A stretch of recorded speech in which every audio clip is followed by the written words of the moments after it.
Welcome everyone. Today finds me in Charlotte, North Carolina. It's a wet, drizzly day, but hopefully we can get through this before the real rain starts. As you can see, I am in a cemetery, and I am visiting the gravesite of two fascinating people, Violet and Daisy Hilton.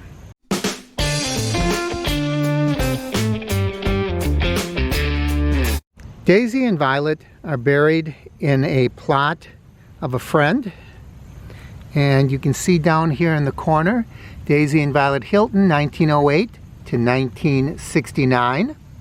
Daisy and Violet Hilton were born in 1908 to a woman named Kate Skinner. Kate was unmarried, she was a barmaid, and almost upon their birth she turned the girls over to Mary Hilton. Now Mary Hilton saw profit opportunity with these girls because they were conjoined twins, meaning they were attached to one another at the hip. Now Daisy and Violet didn't share any vital organs, but they did share a bloodstream. And back in 1908, it was deemed too dangerous to try to separate them. I suspect that Mary Hilton didn't make a real great effort to investigate whether or not they could successfully be separated through surgery, because almost from the time they were born, the girls became profitable for Mary Hilton. Mary owned a British pub, and she displayed the girls in the window of the pub to attract business. As time went by, a second bar was purchased, and the babies were in display in a back room where people paid 2 pennies in order to view them, and a little more if they wanted to touch and poke and prod. The girls were promoted as the Hilton Twins, the Brighton Twins, and the Siamese Twins. Why Siamese? Because the most famous conjoined twins in Sideshow were Chang and Eng Bunker. They were promoted by P.T. Barnum, and they were Siamese. So the term Siamese twins became synonymous with conjoined twins. Kind of a derogatory term, but it's a term that was used for almost 100 years. I suppose if they were Sven and Ole instead of Chang and Eng, maybe they would have used the term Nordic twins. Who knows? And the term Siamese twins is even used on their grave marker. The girls were kept under tight control of Mary Hilton and her husband. They had to refer to Mary as Auntie Lou and the husband as Sir. And they never got a dime of the money they made while they were with the Hiltons. As an attraction, the girls were very popular. Starting in 1911, at the age of 3, they toured England, then Germany, then Mary Hilton took them to Australia. And finally, in 1916, they came to the United States. In 1926, Bob Hope formed an act called the Dance Medians, and Daisy and Violet performed as tap dancers. Mary Hilton eventually died in Birmingham, Alabama, and the girls were passed along to her daughter, Edith Myers, and her husband, Meyer Myers.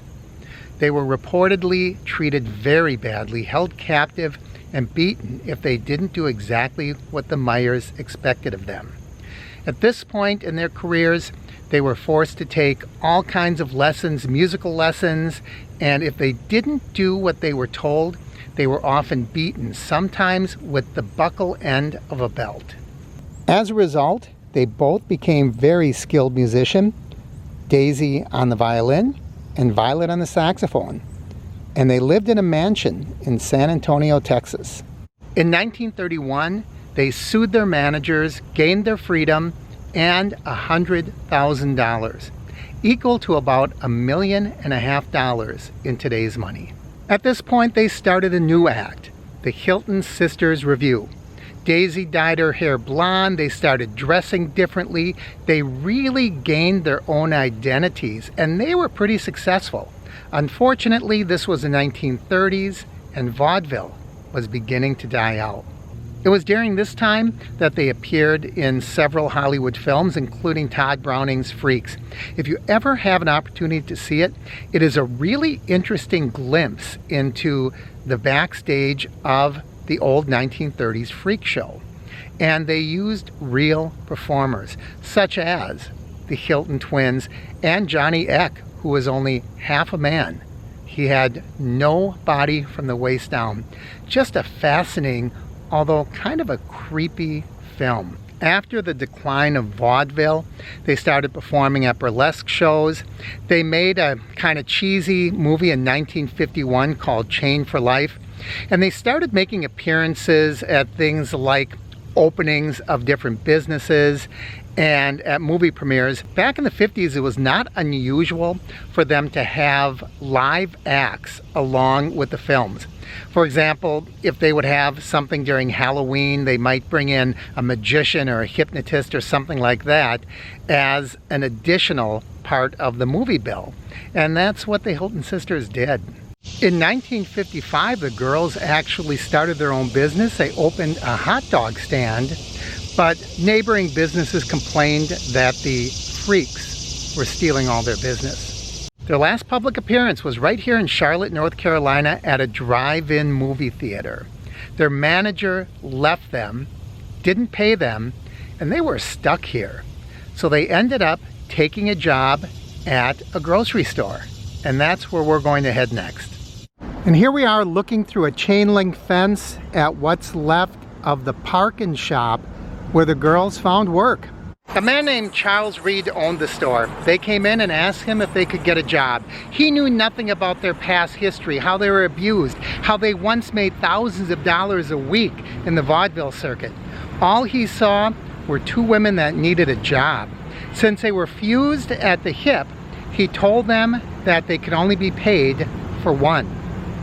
And yet Charles Reed ended up paying each woman a salary.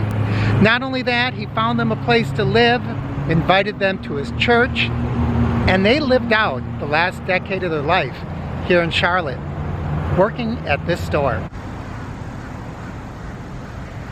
Apparently Charles Reed really took to Violet and Daisy and even set up a special area where they could work.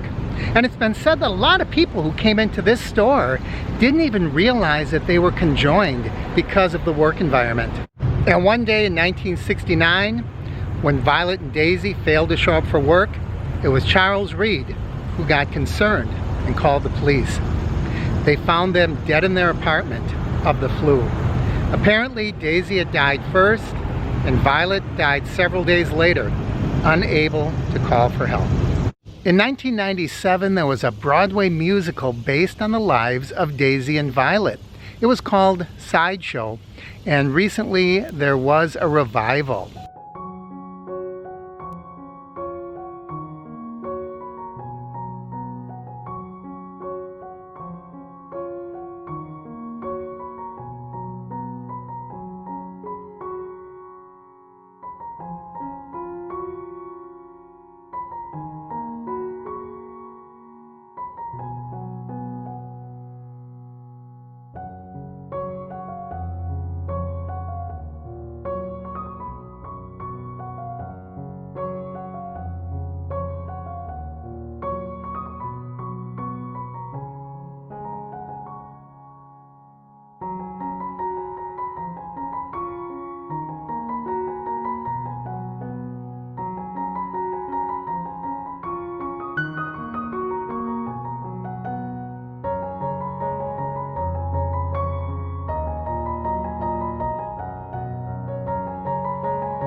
Thanks for joining me for this look at the fascinating and sometimes sad lives of Daisy and Violet Hilton.